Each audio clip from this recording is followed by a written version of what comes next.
To see everybody here, and it's good for an excuse to get out of Trump's America. Jeez, we won't go there. All right, I want to talk about, I've been asked to talk about changes in scholarship, what's going on. Now, so one of the things that started happening is back in the 70s, we started to see new labor movements emerge in a number of developing countries, most specifically South Africa, Brazil, and the Philippines. Now I'm going to mention Peter Waterman's name because he's very crucial, and you'll learn about Peter later on. Very influential. And in 1978, he started a new journal called NILS, the New Independent Labor Studies. This was where people started talking about this global solidarity. In the early issues of this, they talked about Poland Solidarność. They talked about what was going on in South Africa in particular. Later, I published in it a number of people such as this. Starting in 1979, we see things develop in South Africa to the point of the creation of FOSATU, which was the predecessor of COSATU. 1980, we saw the emergence of the Kilusung Mayo Uno, which means May 1st movement in the Philippines. Then in 82, we see the creation of CUT in Brazil. And then something that also happened that probably most of you aren't aware of is there was a new labor journal that came out in England called International Labor Reports. This is a very important journal for understanding how this got started because the idea was to learn from what workers were doing in the global south. Very important work. And this was trying to find out what was happening in the global south, as well as highlight work that was happening in the global north to build solidarity and things like this. ILR was what came out in 1984. That was also the same year that dock workers in San Francisco boycotted a South African or a Dutch ship going to South Africa for 10 days, which was a major act of international labor solidarity there.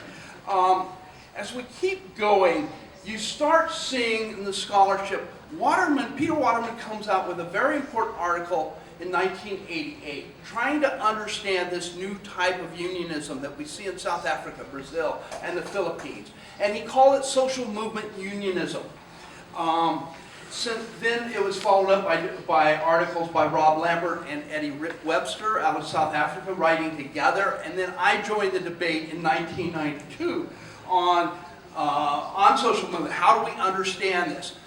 Now, there's been a lot of confusion about this term. A woman named Gay Seidman did a very innovative book in '94 comparing the unions in Brazil with South Africa. She used the term social movement unionism, but she was not part of that initial debate. Then it got forwarded by Kim Moody in his 1997 book on global solidarity. Moody applied this concept to North America, which it was never intended to do. This confusion.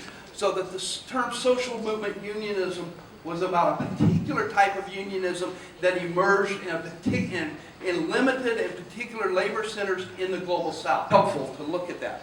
Another strand, again, Waterman playing a key role on communicating labor internationalism. He brought out a very important book in 1984 that unfortunately I've lost my copy years ago, but talking about how do we communicate this. I followed this up with a work it was published in 2000 on the web on how the KMU of the Philippines, which I've been studying, how they build international labor solidarity. They have a unique program every year where they invite workers and labor leaders to come to the Philippines to build international labor solidarity. This has been going on since 1984. And then we have, and eventually, particularly Peter's work inspires Eric Lee with the Labor Start Network, which probably, I hope most of you are familiar with, supporting labor struggles around the world. So that's a third version. The third thing that we start seeing in the 1990s is cross-border solidarity, particularly in the Americas. You start seeing, you see writings by Armbruster Sandoval, Bob Ross, later Peter Evans gets in on this, Ronnie Monk's writing. Now Monk also, I forgot to mention, had written a very important book in '88 called The New International Labor Studies. But this is trying to understand how we build solidarity. This is carrying out some of the work here in the Americas, not only with Mexicans, but with Guatemalans and the Dominican Republic and places like that. Then another important part came out, another important trend was work on labor imperialism. And here, my book on the AFL-CIO's foreign policy, which came out in 2010, has seemed to play an important role in that discussion.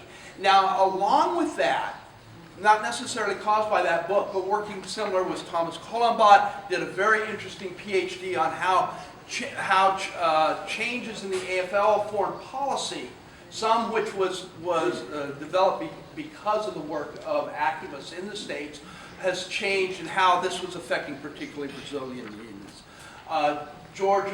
Nelson Bass out of the Florida International Union did a PhD on the AFL-CIO Solidarity Center, funding that. That was very important.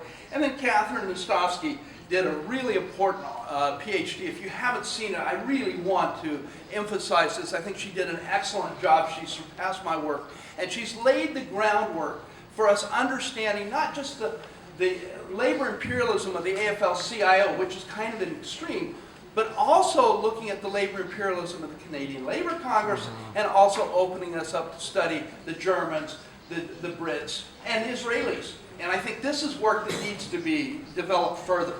And it had been built on earlier works like Beth Sims and Paul Buell, and of course Jack Scott, his famous Yankee Go Home book in 1978.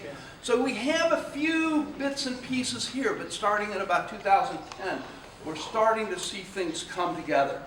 And then the last part, we're starting to see people writing on with a consciously global focus. I would give credit to Kim Moody, although for some reason he didn't talk about the KMU, but his book in '97 started the conversation, particularly in the States, but I get the sense it's up here. It's an important book for you all as well.